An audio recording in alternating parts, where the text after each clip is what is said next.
አርቲስቶቹ በዋስትና ተፈተው ጉዳያቸውን ውጪ ሆነው ቢከታተሉ ተቃውሞ የለኝም ያለው አቃቢ ሕግ መንሱር ጀማልን ግን አትፍቱብኝ አለ። ለምን ሲባል መንሱር ጀማል የተባለው ግለሰብ ሀገር ውስጥ ምንም አይነት ሀብትና ቋሚ አድራሻ የለውም። እደግመዋለሁ፣ ምንም አይነት ሀብትና ቋሚ አድራሻ የለውም። ቃቄ ምን አለ? እኔን የምትረዱ ባለ ሀብቶች መንሱር ጀማልን እርዱት። እዚህ ሰፈር በ18 ዓመቴ 30 ሚሊዮን ብር ነበረኝ የሚሉ፣ ልብሴ ከዲያመንድን የተሰራው የሚሉ፣ ገንዘቤ እንኳን ተሰርቆ ተቀዶ አያልቅም የሚሉ፣ ሀብቴን ይልኝ የሚሉ፣ ኩላሊቴን፣ ብሌኔን፣ ጨጓራዬን፣ ልቤን ለጠቅላይ ሚኒስትሩ እሰጣለሁ የሚሉ የተለያዩ ባለስልጣናትን ፎቶ ከጀርባቸው ግድግዳ ላይ የሚሰቅሉ ከዚህ አሁን ከነገርኳችሁ ከመንሱር ጀማል የበለጠ ታሪክ አይኖራቸውም። ስማቸውን ለመጥቀስ ያህል በ18 ዓመቴ 30 ሚሊዮን ብር ነበረኝ ያለው ፊራኦል ኢቲቻ፣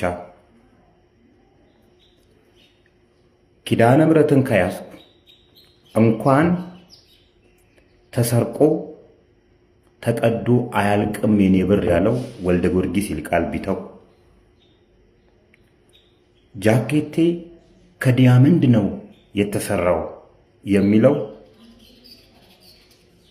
ምንቴ ቢሊኒየር፣ ሀብቴን ይውልኝ የክሪፕቶ ነጋዴ ነኝ የሚለው ኤቢ ማርሻል ከዚህ አሁን ከነገርኳችሁ ታሪክ በላይ ታሪክ አይኖራቸውም። ነገ ከነጎዲያ እናያቸዋለን።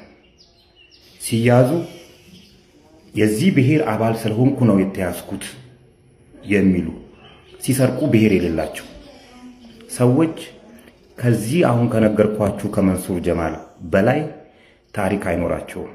ነገ እናየዋለን፣ ከነጎዲያ እናየዋለን። በየፍርድ ቤት ውሎ የሚያስገርመንና ሳቀን ሲጭርብን የነበረው ቲክቶከር መንሱር ጀማል ዛሬ አቃቢ ሕግ ደግሞ አንድ ነገርን አንስቶበታል። ታዲያ ይህንን መረጃ ወደ እናንተ ከማድረሴ በፊት ይህንን አካውንት ፎሎ፣ ላይክ እና ሼር ያድርጉት።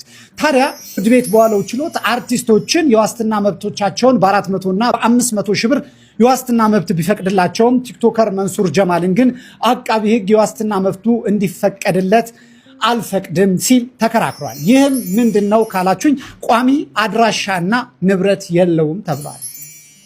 ስለዚህ በዚህ ምክንያት የዋስትና መብቱ ሳይፈቀድለት ቀርቷል ማለት ነው። በተጨማሪም መንሱር ጀማል ለግንቦት 10 እንዲሁ ችሎት እንዲቀርብ፣ በተጨማሪም አርቲስቶቹም አብረው እንዲገኙና ቀጣይ ቀጠሮቻቸውን እንዲሰሙ ተብሏል። እንዲህ ያሉ መረጃዎች እንዲደርሱ ይህንን አካውንት ፎሎ፣ ላይክ እና ሼር አድርጉት። አላስገረሞትም?